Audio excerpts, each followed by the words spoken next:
Hello friends and welcome to XboxEra Headlines. The date is April the 9th, 2024. Jesse and I are here to talk you through all of the latest in gaming news from across the industry.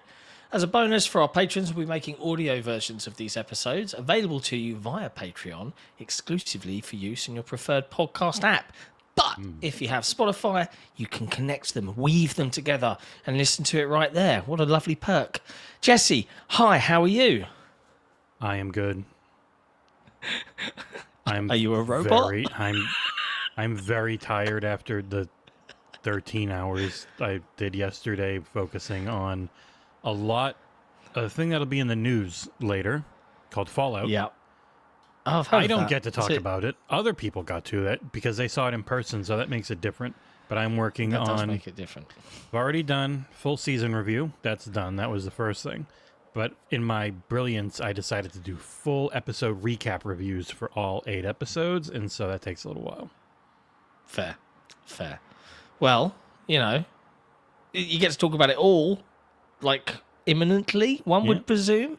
Because, speaking of Fallout, they've bumped the season premiere beginning available for us normies to like tonight at 2 a.m. my time. Yeah, it was 12. No, it's 12 hours earlier. So instead of being Thursday at noon or Thursday at 9 a.m. Eastern US, which would have been Thursday at 2 p.m. your time, it's now Thursday 2 a.m. at 2 a.m. your time. Wednesday, okay. 9 p.m. my time.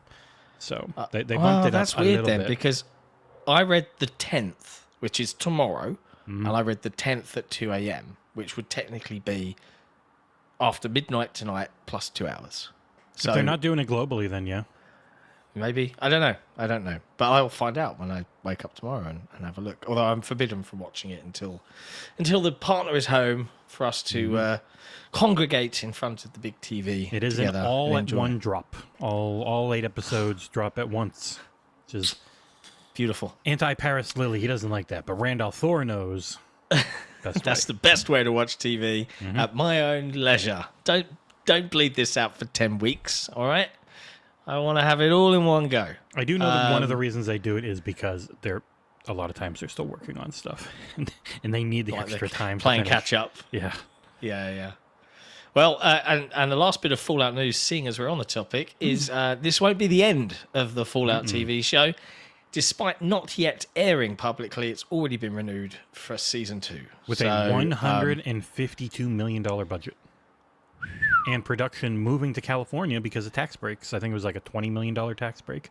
California has finally realized, everyone's leaving for Vancouver and Atlanta and all these other places because they get really nice tax breaks. And we're losing a lot of should do money. that. We should do tax breaks, and then we make a lot of money, and they do, finally. So yeah, if you're a Fallout fan, there's loads. I've seen lots of people saying, maybe I should have a look at Fallout 76 from Jez Corden to Jordan Midler. So yeah, I've been our friend a good game Nadian, who's going in for a third surgery, as he showed on Twitter today. Humongous Best of luck, Fallout dude. 76 stan. So if you ever, once he's doing better, need someone to guide you through Fallout, he's your man. he's your man. Yep. Nice. Hello to everybody in the chat. Lovely for you to hang out with us on this somewhat cloudy, at least over here, Tuesday afternoon. Bit blustery. Blustery like me, the most annoying man in all of games coverage, according to a guy we blocked on our channel because he was being a dick. He follows me everywhere now. Whenever I'm on something else, I was on Game Mess, and he's in the mention saying, "Oh, great, the most annoying person." Is he noisy and vision impaired? Maybe. Oh, okay. Okay. But hey, chat, we love you guys. Thanks for watching. If you love what we do and you're watching right now and you're thinking, my God, this is one of the most well-produced podcasts and channels I've ever seen. How do they do it? They must be owned by an enormous company. No, we are community funded. We're owned technically by everybody watching. So if you want to become one of those precious legendary few, head to patreon.com/XboxEra. and help us out. Help us buy more Monster Energy so that we can stay awake. Stay awake. Anyway, on to the big bit of the news, and we'll go with the primary headline, the thumbnail headline today, which is, and I kind of want to set some context up, if I may. If you missed Saturday's Xbox Era main podcast, we had a very special guest, Abubakar Salim, who is the head of Surgeon Studios, as well as being, like famous and stuff.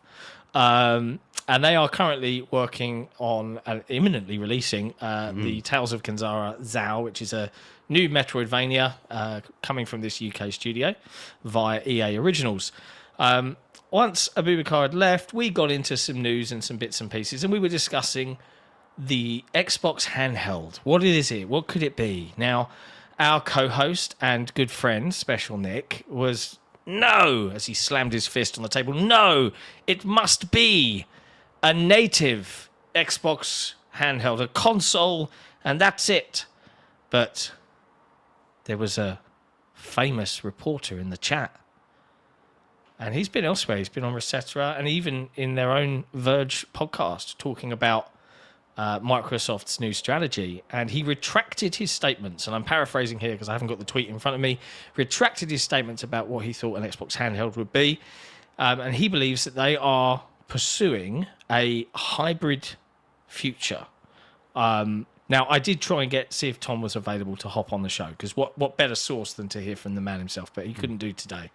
But Jesse, what do you make of this hybrid future? Like, what do you think the game plan is here? You're making me mad because I'm going to have to perspective? defend Nick. Because what Nick was saying and what I was saying was... Oh, no! Not that it couldn't do PC, but that it has to have a native Xbox gameplay. Like, it has to be native. Not that it can't also, but also the thinking from me is like, they've been so stringent on their protection and not letting the system ever get hacked. They have never been hacked on the Xbox One, never been hacked on the Series consoles. But if you put the Xbox Core with Windows on one device, everything on Windows gets hacked eventually. But if they're confident with it, it would be the best of every world. You would literally... I don't think it would be subsidized as much, so it would probably be more expensive because it's not guaranteed that everything you buy on it earns them money. Because if it is a Xbox Core boot and a Windows Core boot, when you're on the Windows Core, unless you're buying stuff through the Microsoft Store, which most PC gamers don't do, you're buying it through Steam or Epic, and they don't get any money. So it's harder to subsidize. Well, they'll get a 30% cut, right? No, Steam will get a 30% cut. They'll get 70% of their money if they're buying a Microsoft game, I should mention. Not a which is only a tiny little amount game. of the 45 million games that are on Steam. But yes. So it comes down to, instead of getting a cut of every game, because it's your store on your console, you don't get a cut of anything if it's not on your store, unless it's your game. Yeah. And there's only so many of those. So, very curious. It would literally be the box that can play everything. It can play every PlayStation game, as they're going to all be coming to PC. It can emulate every Nintendo game, as they're bad at security. It would be the smartest It opens up a thing. Pandora's box of sorts, right? Like, I'm curious if this also means then, much like... So the way I think of the Surface team at Microsoft is they are to evangelize every Microsoft piece of software and feature available, right? In a high-end, classy product, to compete with MacBooks and things like that. Do they license out the ability for OEMs? So, everyone from Lenovo to, Asus to produce their own dual boot core machines that have a variety of specs and targets, and, does the whole thing just open up and boom, we've got a brand new market? But it has to have like a minimum spec. It can't be too weak, or else it won't play. Like, it couldn't be weaker than an S, and then it'll use a profile. Yeah. So I think they have to open it because Windows is entirely OEM based. They don't make their own desktops, and they don't make their own stuff. It's all OEM and parts. And they're going to really piss off their partners if they put out this cheap PC box that can also play Xbox games. They can't match the price on. Probably also piss off regulators, which they don't want to do. But if you have an OEM setup and you have like a specific Steam box style spec, it has to be this. You have to have this as a minimum, but you can ramp up as much as you like. This is your minimum if you want to do S games. This is your minimum if you want to do X games. And it will run those games that way because that's how they're meant. But as long as you hit those minimum specs, not going to have a problem. I do see people like, what about their own store? It's like, it's just their store doesn't do a 100th of the business that Steam does on PC. So it would be a way, depending on how they do it, especially if it's a handheld, to really push their store on PC by having a really good Xbox style UI that you can boot into on Windows. So like, say you dual boot on Windows with an Xbox, it probably doesn't just jump to a desktop. It jumps to the Xbox app built to essentially be the Xbox app on like a console, but the PC version, like way more console-like experience for PC, because that's the best thing about a Steam Deck on a handheld. It just works like a console. So if they can get that half of it done in the next couple of years on the app side, but you can leave the app, because it's like the Legion Go I have. When it opens up, it opens up into their very bad app. But if that app was good, it'd be great. But I always leave that app and just go use all the other launchers because it works better. But Microsoft being Microsoft, they would be in the position where they can have the dual boot go Xbox Core, it's It is just an Xbox. It works exactly how you expect. Windows And, Core, and that would include, yeah. sorry to interrupt, and that would include, when we say works exactly like an Xbox you would expect, that would include all your library, all your purchases. It is a... Yeah, it is the so Xbox when we're Core. running Xbox games, we're running Xbox games, not PC Xbox games. We're running Xbox. We can choose to go run PC Xbox games if we want, by booting but into primarily Windows, when loading into yeah. that. Yeah. Because Yeah. Xbox's UI is an offshoot of, I think, Windows 8, called Xbox Core. Yeah, it's a Windows kernel, effectively. Yeah, you open up that core of Windows that is the Xbox UI. We all know it just works. Your cloud saves, all that shit just works. You get a lot of that with the Microsoft Store on Windows because the Microsoft Store is the backbone of Play Anywhere in their entire store infrastructure, despite people being weird and saying, oh, they should just either redo it or use Battle.net. I'm like, no.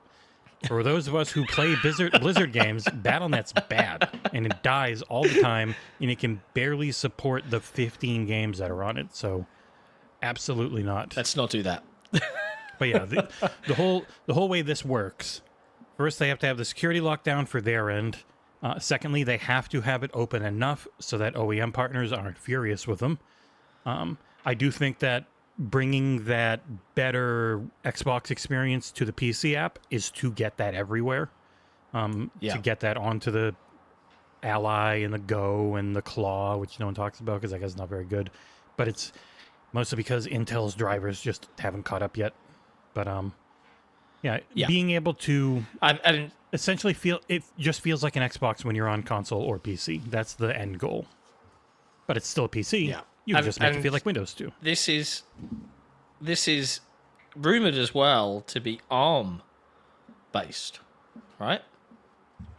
That would be the main reason. From an architecture point of view. Yeah, the main reason one would think they need a forward compatibility team is because they're changing architecture. Because otherwise, if it's all x86, with the way they do everything, it should always just work, essentially. Now, you could have that forward compatibility team for trying to do the enhanced stuff like they did with Xbox One and 360 games with the One X and the Series X.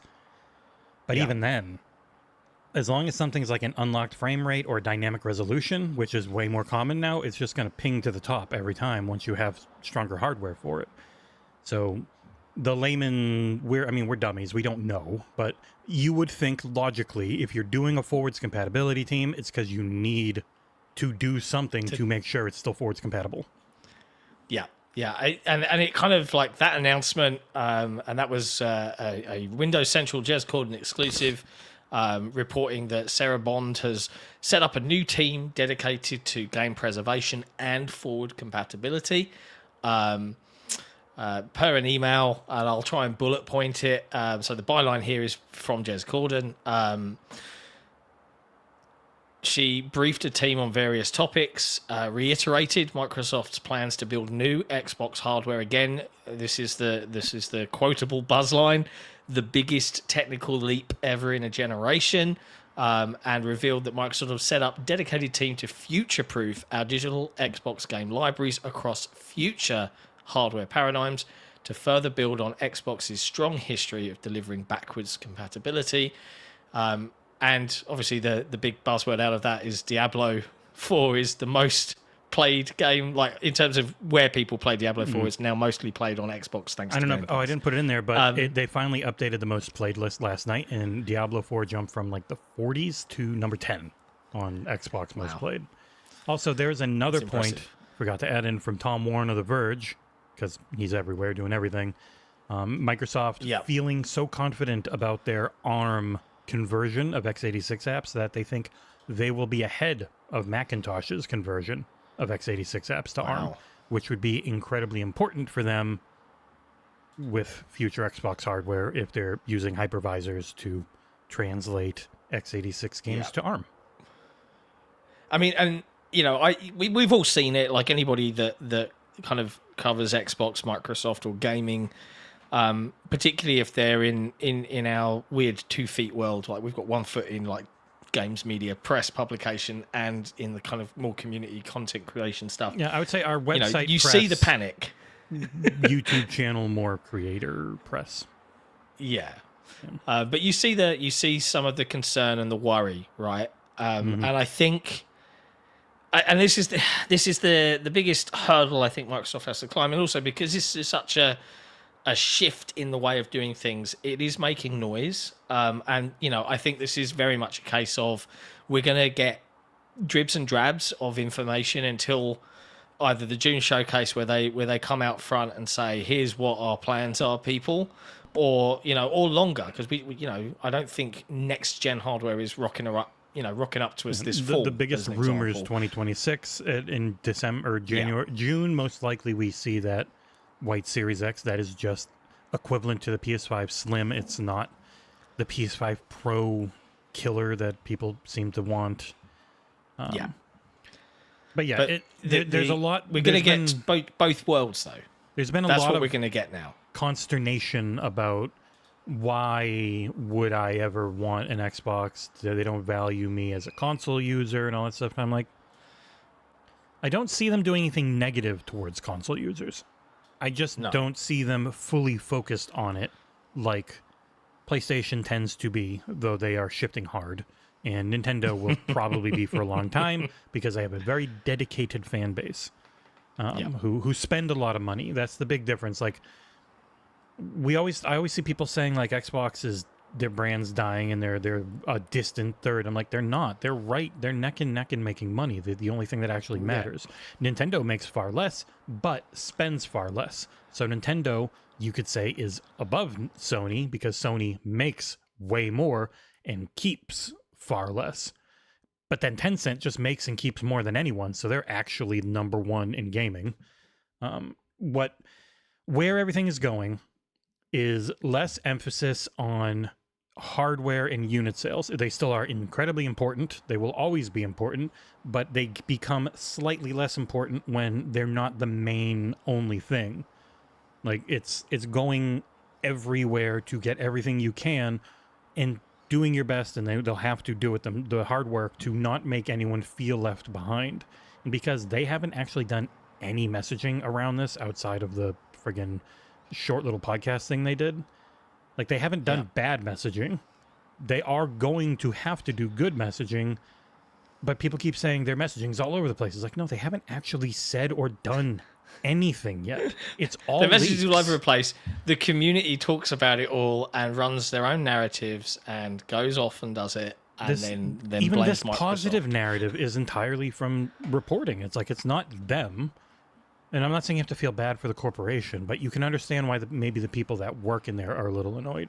Because Phil had said when the things accidentally leaked in the FTC case, he's like, I feel bad the team don't get to, do things the way to announce things when they're ready. And you can't look at this type of stuff. It's already changed. And now we very much see, wow, yes, it seems like it has changed a lot. It's new, and new is scary, but it's also it's already changed. I think a lot of us or a lot of others, I think you and I were pretty aware, cognizant of how different the gaming industry is now than even 10 years ago. Like, it has already changed. We're seeing a very large ship in Microsoft that steered change a while ago, but they've been trying to slowly message that change. And now we're seeing PlayStation just do a real quick pivot, firing people, changing everything up, canceling games left and right, trying to get their freaking costs in order because the industry was just going up and up and up, similar to movies in costs. And now everyone's like, oh yeah, you can still make really good stuff if you scope properly and don't overspend. And that has been a huge thing for Microsoft is like Hellblade 2 is not this big, huge, bigger, better in every it's a way concisely scoped. It's this long, and that's why it's only this much, and that's why it's digital only, and it only cost us this much to make because this team was very small. But it does look absolutely bonkers. Oh, but it's 30 FPS, and I think that, hearing all of these new strategies that might be happening at Microsoft, right? At least according to the information that we've kind of gleaned from all these sources, it says to me, and it kind of. Not to try and point back to something we already produced, but the opinion piece I did when we talked about all these different strategies within Microsoft is, again, do you remember the whole buzzword? Put gaming, you are at the center of everything we do, or something like. I can't remember what the marketing line was. But if you actually think about that in real terms, what about instead of, here's our box, and you have to buy this box if you want to play these games. That's the current business model that the console market was operating on. But what if instead the business model was, here's a box out of a multitude of boxes that can only play our games in this way. But the benefits we give you of being on one of these boxes that we tentatively, we own the operating system, whatever the case may be, is you get all of these perks and you get to decide how much money you want to invest in it, to how much your games are performing, to how many frames you get, etc., etc., etc. And this slow twist back to what does the consumer want? Where do they want to play? How do they want to play? Is a good thing. Because I don't give a monkeys if Microsoft sells the most consoles. I want really, really good games. And that's really my focus. And if now the opportunity is, here's really good games, and you can kind of pick where or how you consume them and to what level of hardware you're going to get. And to be clear on this, what we understand is this isn't just a handheld and that's it. Mm-hmm. There is still going to be a 2 SKU approach, right? And again, this isn't via our reporting, but it's our understanding that yes, there's a handheld element, but there is still going to be, the big box for those that want it, right? Or you can go PC, and you get all of these different worlds blended together. But the compelling thing about having this Windows core device alongside an Xbox console is, okay, if PlayStation are slowly pivoting and are starting to do all of their games day one, well, there's a best of both worlds if ever there was one, right? Because people are talking about, I'm not going to get ports, and with this setup, you don't need them. They're already on PC. You can just play God of War Ragnarok when it hits PC on your hybrid, if that's what it ends up being. And I see Mort, it's not, if you want the super high frame rate stuff, it's just more about having the options. You have your handheld, if you're into the handheld. You have your under the TV box that just works like a console and can do PC if you want that. And then you also could just build your own PC if you really want to keep up and have Hellblade 2 at all the bells and whistles, 4K and a high frame rate. David had Cohen in the chat's like, Ninja Theory devs now being an Xbox studio, that game needs to run better. It's like, well, what was their choice?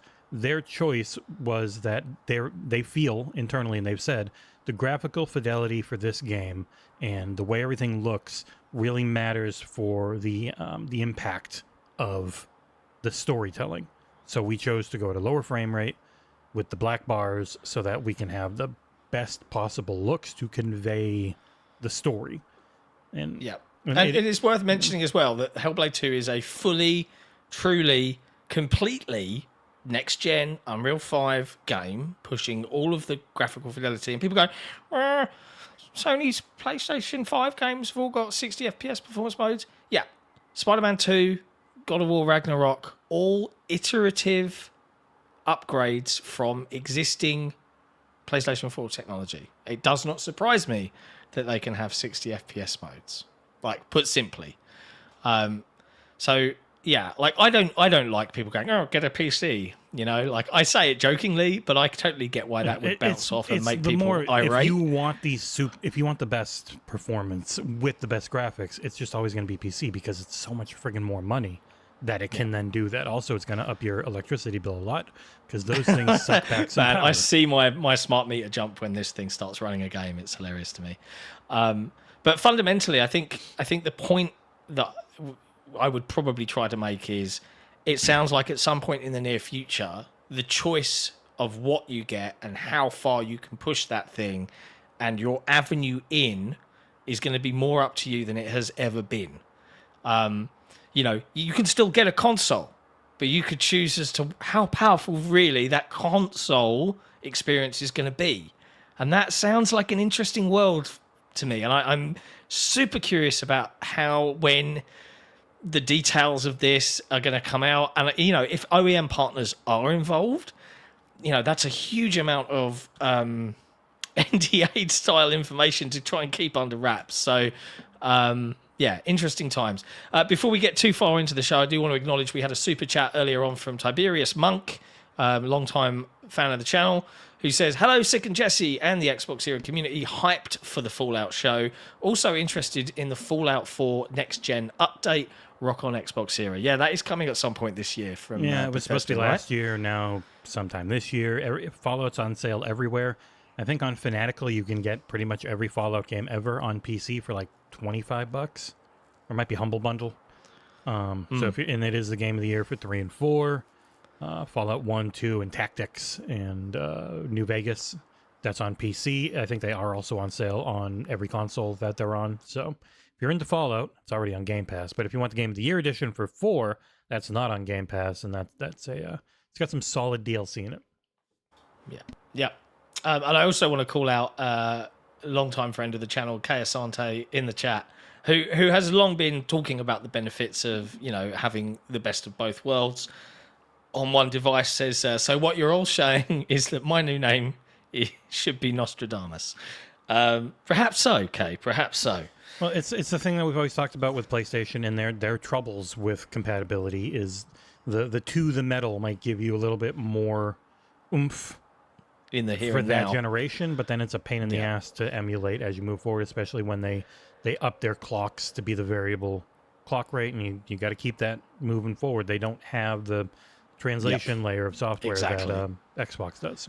So, yeah, I mean, we've said it before. I'll say it again. This is the most interesting generation of gaming that I've ever seen.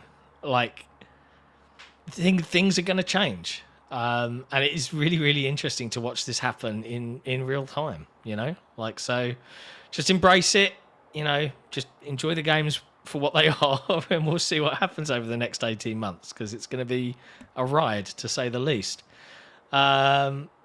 Anyways, next up on the docket, Grounded, which is getting a release for Nintendo Switch and PlayStation 5, has been fully translated into Japanese ahead of its Switch launch. A good knock-on effect. It is one of those things where I would say it probably wouldn't have happened if they weren't going on to consoles that are big.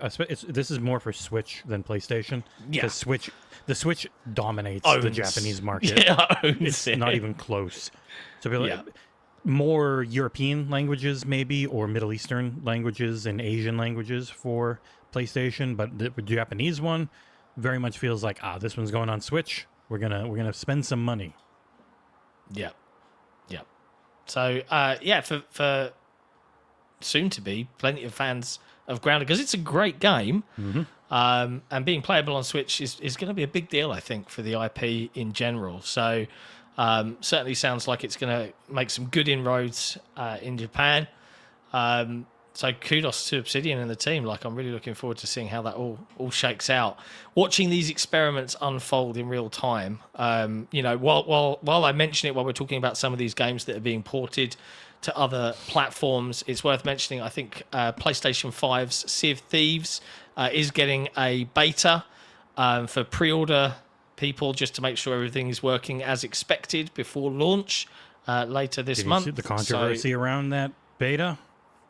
The beta people get some exclusive items. It's not an exclusive item. They called it exclusive item. It's an exclusive reskin. It's a reskin. Yeah, it's a an reskin item of you one can we've already already get. It just looks. It's got a different slightly color. different. I think. Yeah. But also, I really don't think that they will get the Halo sales or the Gears sales or any of the Ori sales or any of the Xbox stuff. So, yeah, that's the way it always goes with crossplay. Yeah, who cares? It's fine. People really get mad about theoretical exclusives, even if it's just like an item they'd never care about in a game they won't play.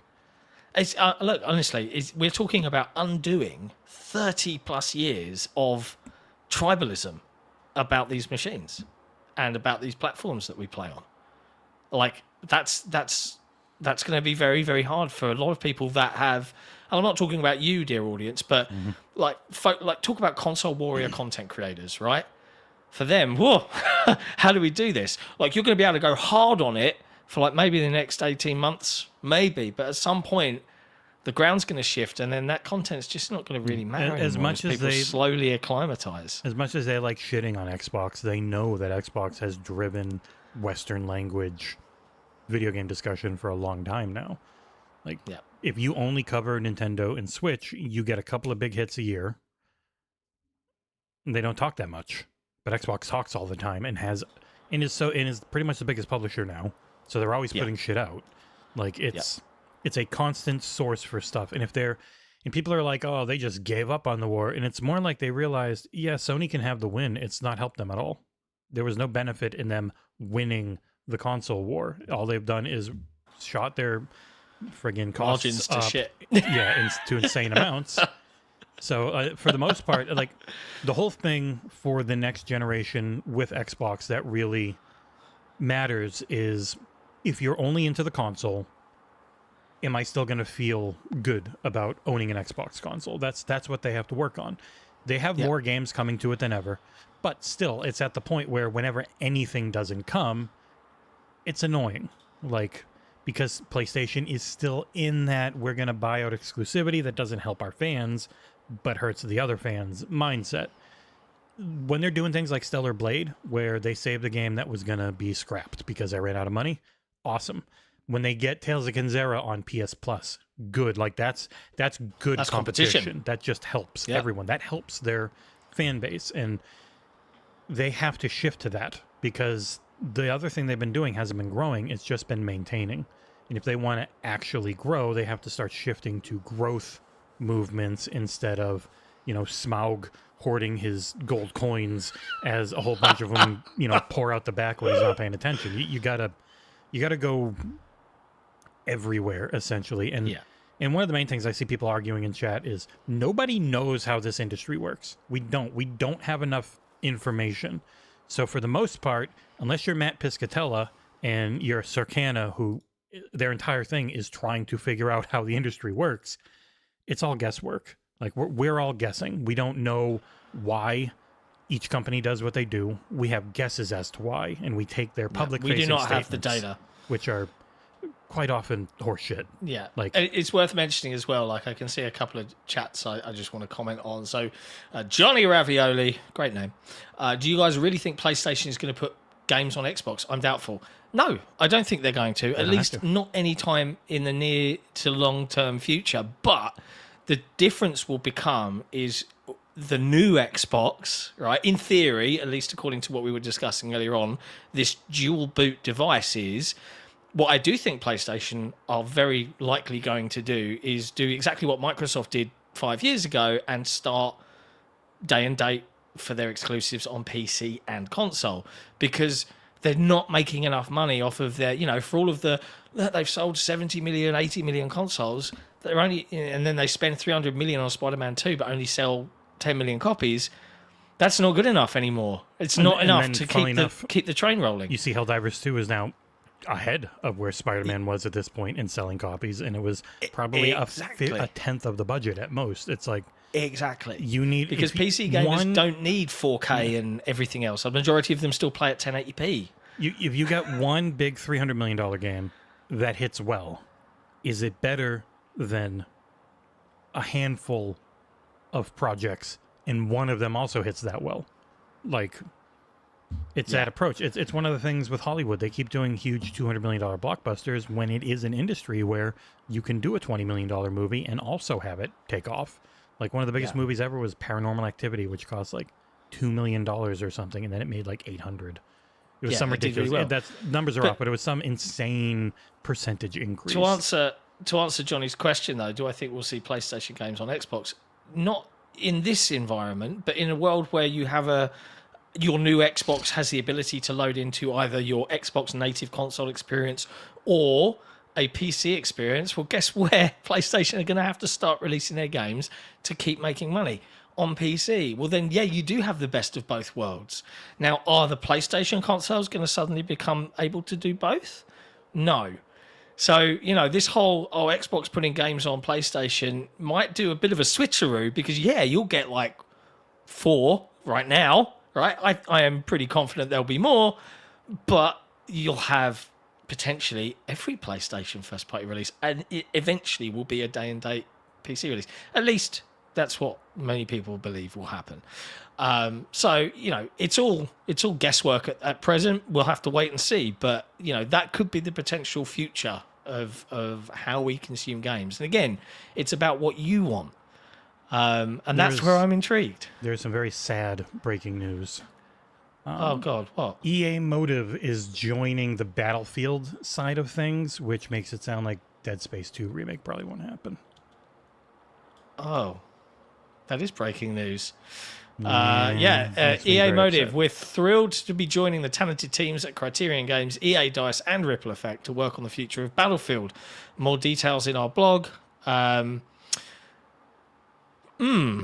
directors who delivered our Dead Space remake in 2023, Philippe Ducharme and Roman Campos Oriola, will build a team at Motive to work alongside the Battlefield studios around the world, creating what's next for Battlefield, a universe across both multiplayer and single player. So, darn. Wasn't that exactly what Marcus Lido and team were meant to be doing? Mm-hmm. But also, the Iron Man game is still being worked on by them. Okay. Interesting. But yeah. Battlefield really needs to, if I were, speaking about spending crazy amounts of money on a game and then, it not performing well, look at BattleBit, right? Mm-hmm. It's not graphically the best thing in the world, right? But it did exactly what it needed to do and was very, very enjoyed by millions of players. Battlefield pushing more and more for the COD stuff.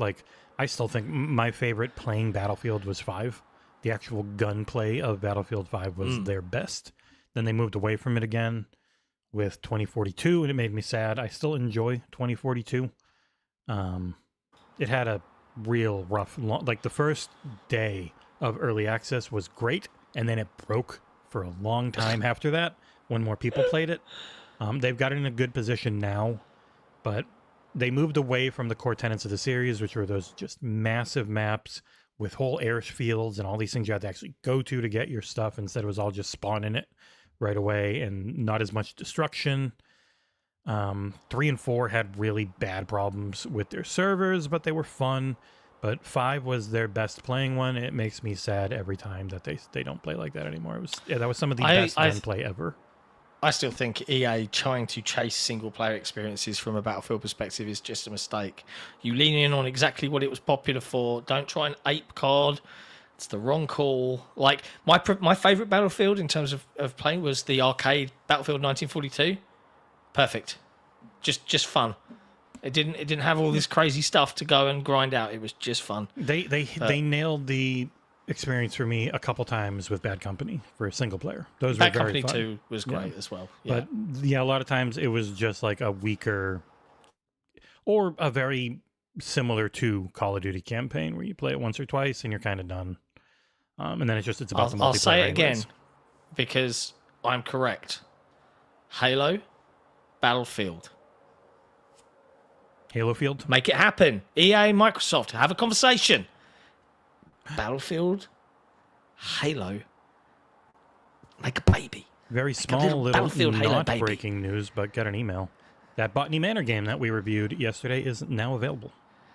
You can go download it on Game Lovely. Pass. Speaking of which, I'll be speaking to the developers of Botany Manor tomorrow, and I'll get something up on the site for that. Just having a conversation about the development of the game. Wouldn't that be fun? Mm-hmm. I've lost my train of thought. Yes, here we go. Microsoft have launched Xbox's spring sale, offering savings of up to 50% across a wide variety of video games. Saw on Twitter earlier that they just randomly added another 100 games to it, I think. So, lots of shit on sale. Yep.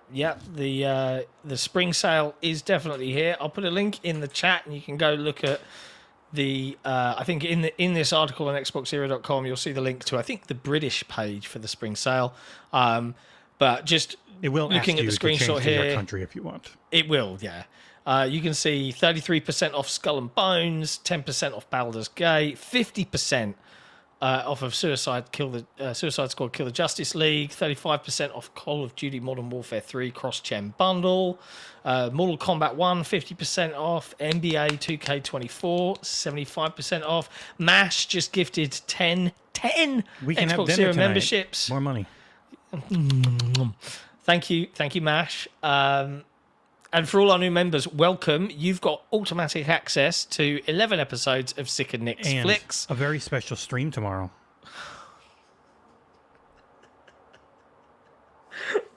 Yeah, there's a special stream tomorrow for everyone that's on Patreon and YouTube members, where as one of the community challenges from Christmas from our community was for me to play through Alien Isolation. I'm not happy about it. I don't do horror games. I'm not excited at all, but it's happening and I'm doing it tomorrow. But Jesse's going to keep me company. So it's like a normally I do have our exclusive streams and shows be the $6 tier. I was thinking of making it just everyone on Patreon tier for the first episode to yoink them in to see you scared and crying, have more people live. Because we are going to start having more like either permanent or long-time Patreon and YouTube member exclusive stuff. That's our main growth vector, as they say in the business world, where either doing listicles and shit and getting a bunch of ad money or trying to go to Patreon, which is a lot more fun, or kind of both, really. But focusing on the Patreon and trying to grow it through interviews and streams and shows and whatnot, it's going to be our main thing. Patreon.com/XboxEra. Beautifully done, mate. Beautifully done. If you're watching this right now and you're thinking, I sure do love video games, and I'm always hot off the presses with all the latest news, and I'm a quick typist, and I'm pretty good at the old English language, and you, dear viewer, might be interested in working with us to try and bolster our fledgling news team, reach out to me, drop me a DM on Discord so we can have a conversation. Fledgling news team of me when I have time, John in the morning, when I have time, and Chengiz when he's not at work. Yeah. So let us know. Let us know if you're watching, because we're growing slowly, but we're growing. But yeah, so the sale is here. So go buy some video games if you haven't bought something you really wanted yet. Go have a look and see what's on the list. Next up, Starfield has a rather large mod available to it on PC via Nexus Mods, which is called the TGS Galactic Colonies Expanse. This is a byline from our good friend Taylor over at IGN, who says the creator describes it as a new DLC-sized mod for Starfield. Players will be able to land on any world and build their own empire. It took over a month of work to craft this mod and expands on previous mods that were aiming at expanding player home and building in Starfield. It greatly expands the outpost mechanic, allowing players a more streamlined way to mine materials without having to create different outposts. You can go check it out. Oh my God. Pioneer with 5 more Xbox Era memberships. Thank you ever so much. Look at all these new members. Speaking of Sik and Nick's Flicks, one of the membership exclusives, Nick might be watching Dune 2. Really? And I was like, yeah! And he was like, meh. Because it's coming to digital pretty soon, which makes it a lot easier. Which is surprising and good. If his reaction to one of the best cinema experiences of the last 20 years is meh. Well, knowing him, he's going to forget to watch it and then do this for a couple hours before the stream, like he did with one of the other movies they forgot about. I will say, Nick, if it was movies I want to talk about, Monkey Man would be in there. Holy shit, phenomenal! Imagine if John Wick had a good story and was actually good, and wasn't just about the action. Because John Wick, cool ass action, ridiculous, stupid, over the top, bad storylines most of the time, but the action's so cool. You go, whatever. But Monkey Man, really good socio-political commentary movie about Indian culture with incredible action that just makes it better. So yeah, Monkey Man rules. It. It's on the list. It's on the list, my friend. I had to talk Amanda into seeing it, and because she saw him in a monkey mask, she was like, "This looks so stupid." And I was like, "No, deathly serious. It's not Bollywood. It's not hyper realism. They don't have suits that can deflect bullets or any shit. It is incredibly raw and violent and occasionally gory in a way that makes sense. It is just a really good movie with excellent action that elevates it. I want to see it. Yep.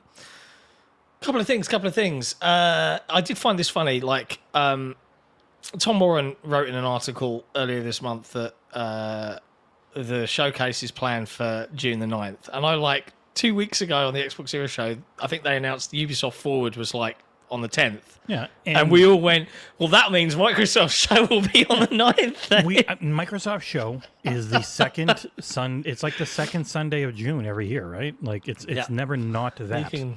You can bake it in a pie. The moment we knew that opening or friggin' Summer Game Fest was the 7th, yeah, we knew, okay, Microsoft's normally a part of that stuff. It's the 9th. But then people are like, hey, it's the 9th. It's like, it's always been the 9th. Yeah. The moment Matt said they have a June show. But yeah, I haven't heard anything specific on the show outside of what everyone else has heard. So, there's talk of Gears 6. There's talk of other things. Didn't Nate say? Yeah, Nate said something, I think. Forget what. The heck did Nate say? No Nate, idea. the Hate Xbox June Showcase. You gonna help me, Bing? Oh, I think he was one that said Gears too. Whatever. I thought he said something different, more fun. The new COD. Yeah, which would make sense.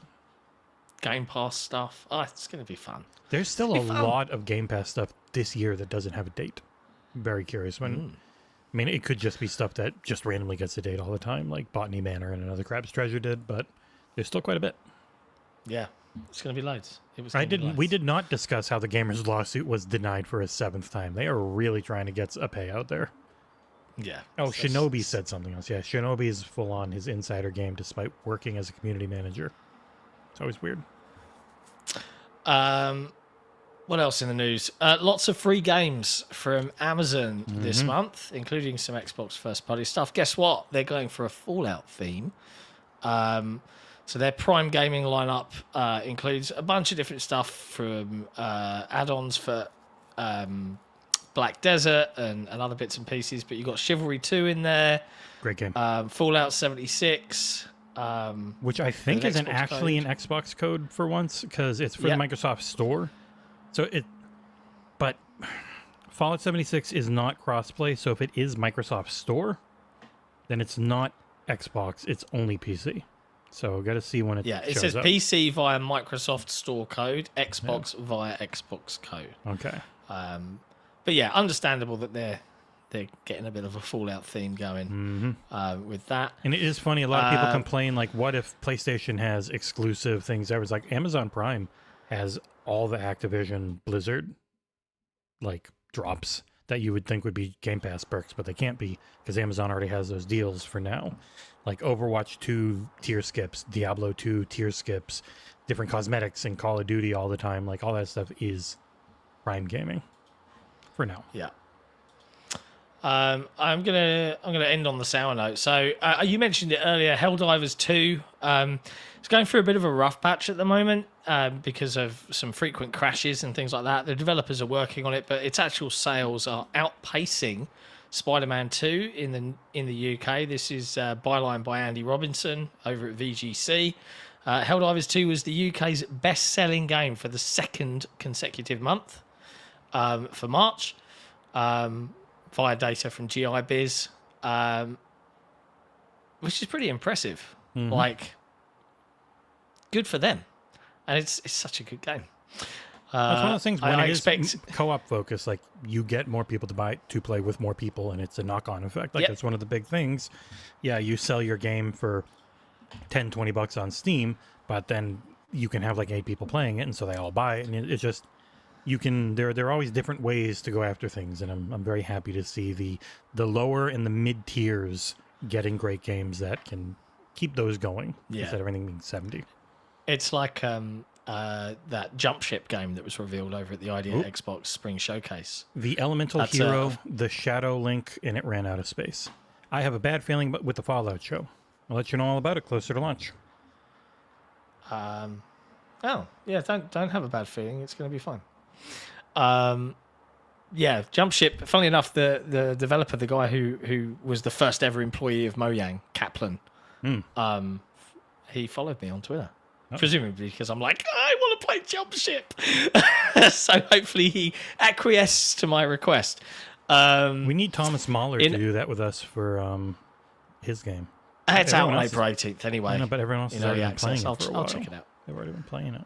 I know. Jess keeps going on about it. It's fine. Also via VGC, byline again by Andy Robinson, Apple lifts the App Store ban on game emulators.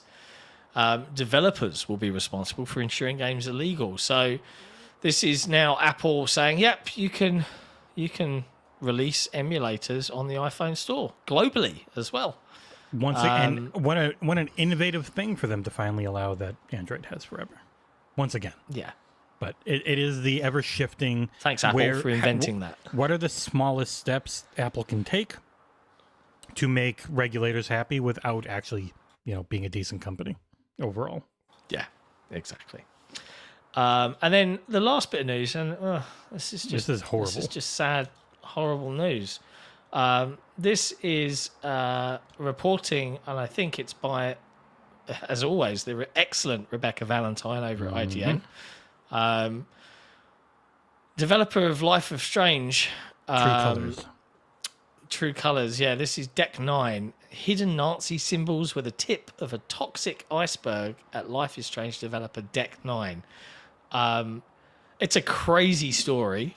I would recommend you go and read, with everything from like racism, Nazism, all hidden within the game, a horrible crunch culture. It's not nice at all. Reading this story, this is not good. It's like I don't even know how to summarize this. Like, there's so much there. It's worth a read. But lots of harassment or being treated poorly, especially for female members of staff. Square Enix refusing to acknowledge the sexuality of one of the main characters of the game. Like, no, don't talk about that. Don't talk about the fact that they're gay. Give them the heebie-jeebies. Until after the game was out. And they were like, oh, yeah. Because they didn't want to have Life is Strange to be thought of as the gay game. Whatever that might mean. Square Enix declined to comment to Rebecca for the article. And pointed IGN to Deck 9's response, which is at the end of this article. So I do want to see that, because this is a long, long article. Here's the response to all of this stuff. So go read it. The link's in the chat. But the response from Deck 9 was, at Deck 9, telling diverse and deeply human stories is part of our DNA, and it's every creative individual at the studio who helps make them compelling, relatable, and meaningful for our dedicated community. Blah, blah, blah. We, as with countless other studios in the game industry, are constantly working to build in better practices throughout development to avoid crunch. We place the utmost importance on the welfare. I mean, it's a bit of a nothing statement, to be honest. I don't want to read it. It's corporo speak. Yeah, lawyers come up with this thing that doesn't deny or, accept. Confirm. Yeah. Yeah. Yeah. Oof. Rough times.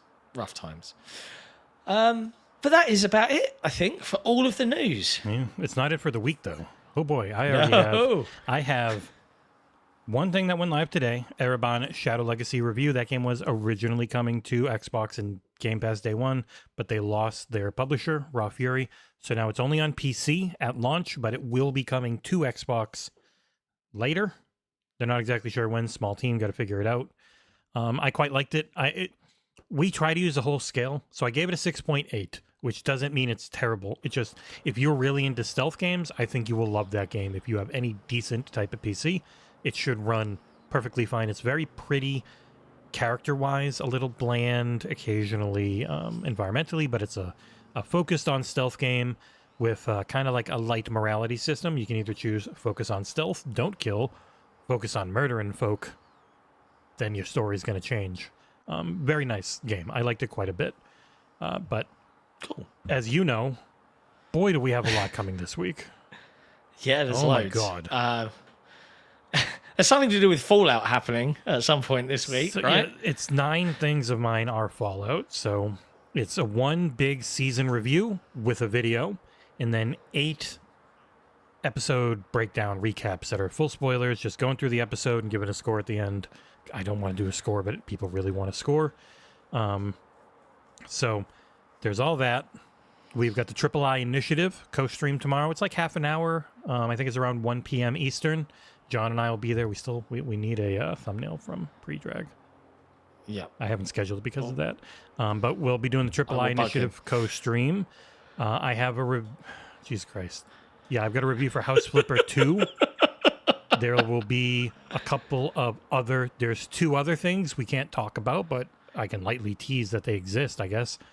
Yeah, there's a lot. Is one of those the preview for a certain thing that may be related to a certain special? I can't even say that. You can't even say it. No, it can't doesn't say a exist. thing. That's what I'm saying. So reviews, quite often you say, this game is a thing people know exists. I will have a review for Tales of Kinzera Zao closer to launch. Can't say anything else, but you can say that. But if it's a preview, can't say shit. You can't say anything. They don't, because no one knows they're coming. You can't tease don't know something what that we're nobody talking about. knows is coming. Exactly. So don't for know about it. whatever games are coming, we'll have reviews for Sandland. We'll have a review for Jesus Christ, I just gave it to him. Ayuden Chronicles 100 Heroes, both from Cengiz. Those are Howard Halibut review next week. Yeah, we're covering all the Game Pass stuff. I should get another Crab's Treasure soonish, supposedly. So we'll have pretty much all the day one stuff. Manor Lords review in progress because it's early access.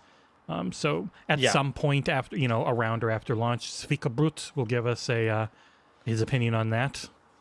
Yeah, there's a lot coming for it being the dead time of year. Yeah, it's nice to be busy, isn't it? I'm happy I chose to do there Fallout you go. because otherwise it would actually be a little slow. And Fallout's a big show. It is. Looking forward to watching it, hopefully tomorrow-ish. Outside of that, if you've enjoyed this show, if you enjoy what XboxEra brings to the table in your daily gaming news consumption, consider heading over to our Discord, discord.gg/XboxEra.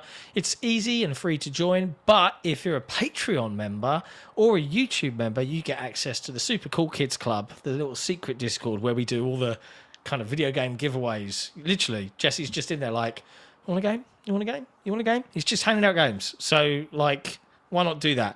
Head to patreon.com/XboxEra for access. If you are on the Patreon, we do offer a load of really, really cool merch as part of the loyalty program of that site. So it's worth checking out and seeing what merch you can have to represent. But if you just want the merch, you can head to the XboxEra.com website and go and visit our merch store, because we also do a bunch of really cool stuff on there. My God, it's almost like we're an incredibly functional, brilliant business that's operating on a shoestring. We also have another just regular store that you can get game codes and Game Pass shit at that That's we always true. forget exists. I'm horrible. I know. At Wouldn't it be mentioning great if we could sell hardware through that at some point in the future? Like you could go in there and get your patents. We have and 2 stuff. stores. Wouldn't that be cool? I know, Weird thing. We're just brilliant. Mm-hmm. All right. I think that's it from us. We'll be back on Thursday for another episode of Headlines. But if you want to see me literally crap my pants, I will be playing and streaming Alien Isolation tomorrow after we've streamed the Triple I Initiative. 2:30 p.m. Eastern time is when the Alien 7:30 Isolation. p.m.